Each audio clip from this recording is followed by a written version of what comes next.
Hello students, let's read the question. Which of the following statements is correct. Okay, so मैं बता रही हूँ चार स्टेटमेंट में कौन से स्टेटमेंट करेक्ट है. फर्स्ट स्टेटमेंट क्या करें, for a general translation motion momentum p and velocity v need not be parallel. First statement कह रही है कि ट्रांसलेशन मोशन के लिए मोमेंटम और v पैरेलल होना जरूरी नहीं है. ये गलत है. हमें पता है कि ट्रांसलेशन मोशन में जो मोमेंटम होता है, लीनियर मोमेंटम कैसे लिखते हैं, मास इनटू में velocity.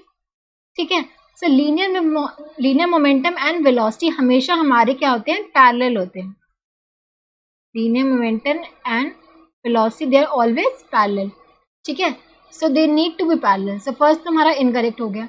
For a general rotation motion angular momentum L and angular velocity omega are always parallel. नहीं, ये ज़रूरी नहीं है कि रोटेशन मोशन के लिए एंगुलर वेलोसिटी एंड मोमेंटम हमेशा पैरेलल हो. मान लो हमारी रिजिड बॉडी है, ठीक है, ये इस एक्सिस के अबाउट ऐसे रोटेट कर रही है. ठीक है, अब देखो, मान लो मैं अबाउट दिस पॉइंट इसका एंगुलर मोमेंटम निकालना चाहूँ, अबाउट इस एक्सिस में निकालती तो इसका लीनियर मोमेंटम क्या होता, आई इंटू में ओमेगा. लेकिन अबाउट दिस पॉइंट निकाल रही हूँ तो एंगुलर मोमेंटम अब क्या हो जाएगा मेरा, अबाउट दिस पॉइंट क्या हो जाएगा, angular momentum of the body about the centre of mass plus में angular momentum of the body of the centre of mass with respect to O.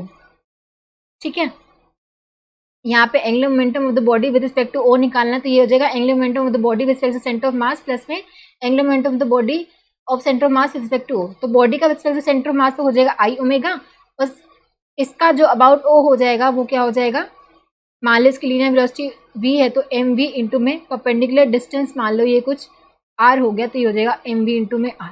ठीक है, तो ये हमेशा अगर मान लो मैं फिक्स एक्सिस के अबाउट बात करूँ तो ओमेगा की डायरेक्शन में ही आता है. अगर मैं अबाउट दिस फिक्स एक्सिस बात करती तो ये होता आई इंटू में ओमेगा वेक्टर, तो ये ओमेगा के डायरेक्शन में ही आता. लेकिन ज़रूरी नहीं है कि हमेशा जनरल रोटेशन मोशन की बात करो तो डिपेंड करता है आप किस पॉइंट के अबाउट निकाल रहे हो. तो ज़रूरी नहीं है कि हमेशा वो ओमेगा के ही पैरेलल है. इस केस में जो आप निकालोगे अबाउट पॉइंट हो तो ये ओमेगा की पैरेलल नहीं आएगा, कुछ नेट मोमेंटम किसी और डायरेक्शन में आएगा. सो हम बोल सकते हैं they are not always parallel, तो ये तो गलत हो गया.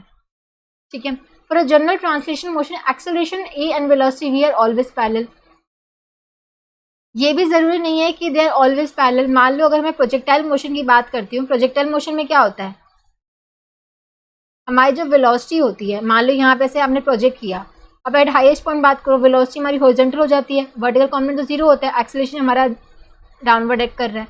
हर पॉइंट पे हमारा एक्सेलरेशन क्या कर रहा है, इसे डाउनवर्ड एक्ट कर रहा है ना. वेलोसिटी ऐसे है, फिर यहाँ पे ऐसे है, तो मतलब हम देख सकते हैं कि वेलोसिटी और एक्सेलरेशन के बीच में जो हम देख सकते हैं हमेशा पैरेलल तो नहीं है. सो ये ज़रूरी नहीं है कि एक्सेलरेशन और वेलोसिटी ऑलवेज पैरेलल, ये गलत हो गया. उसके बाद फिर general rotation motion angular momentum and angular velocity need not be parallel, ये सही है कि हमेशा ज़रूरी नहीं है कि पैरेलल नहीं हो. ठीक है, so option 4 will be the correct answer. I hope आप सबको समझ आया होगा. Thank you so much.